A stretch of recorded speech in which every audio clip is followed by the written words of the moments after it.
As we said, the Republicans not giving up without a fight. They are ready for battle. And Republican Governor of Minnesota, Tim Pawlenty, is good enough to join us this morning. Governor, thank you so much. I know you were hearing David Axelrod, and you heard what he said at the end there, that they expected these lawsuits and they're not worried about them. Will you continue to press forward?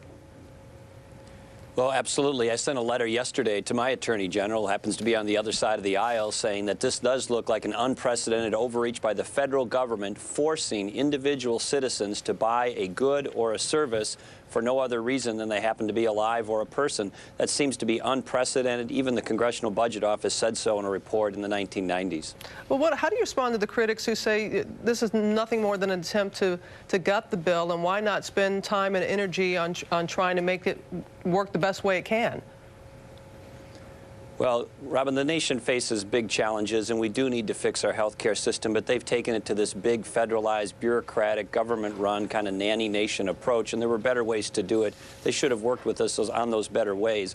But as to the point that you raise, I don't think defending the Constitution and individuals' rights under the Constitutions and the relationship between states and the federal government under the Constitution is a frivolous matter. It's a foundational matter, and it's an important one for our nation. And it's one that, of course, you and others share. But what about the successful efforts by your Republican counterparts to reform health care in their respective states? Mitt Romney in Massachusetts, for example. Do you think that was a bad idea? Well, I think what is a good idea is not having the government take these systems over. Republicans across the country, including here in Minnesota, have good ideas that we could have agreed on if President Obama and the Democrats would have set aside their version of the ideal and worked with us on a bipartisan basis.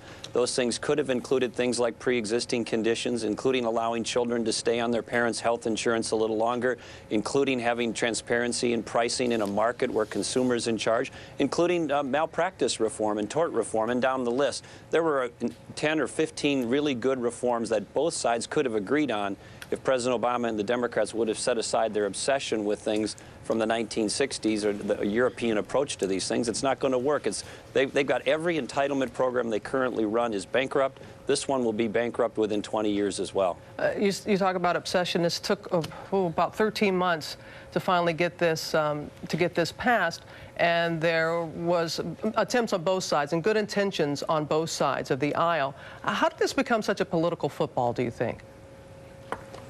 Well, I think for conservatives, we underestimate just how powerful that this government-run, single-payer, federal health care obsession is within the Democratic Party or the liberal movement. It's something they've been working on for 30 years, and they were more interested in achieving that ideological or political goal rather than working with Republicans to get something done. And again, if each side would have set aside those few things that they can agree on, there was a good dozen, at least, ideas that would have significantly and incrementally helped this system for quality, for cost containment, for expanding access, and they rejected those ideas for the most part. And some things that didn't help, and I don't know if you agree or not, the tone that it took, especially at the end there when you heard slurs and other things. I want to play something that Barry Frank said in responding to a homophobic slur that was directed at him.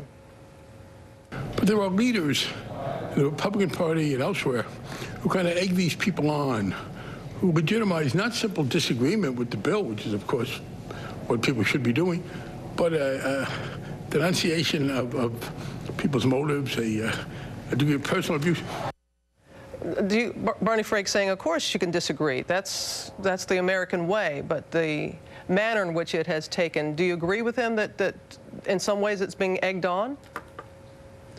Name-calling and attacking people personally or their personal characteristics is inappropriate, and in some cases what you heard there was just absolutely absurd in terms of what people were yelling or chanting, and that should not happen. It was inappropriate.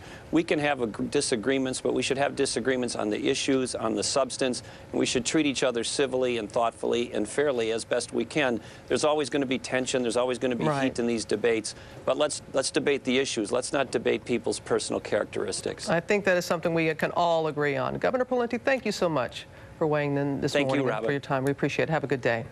And later this morning,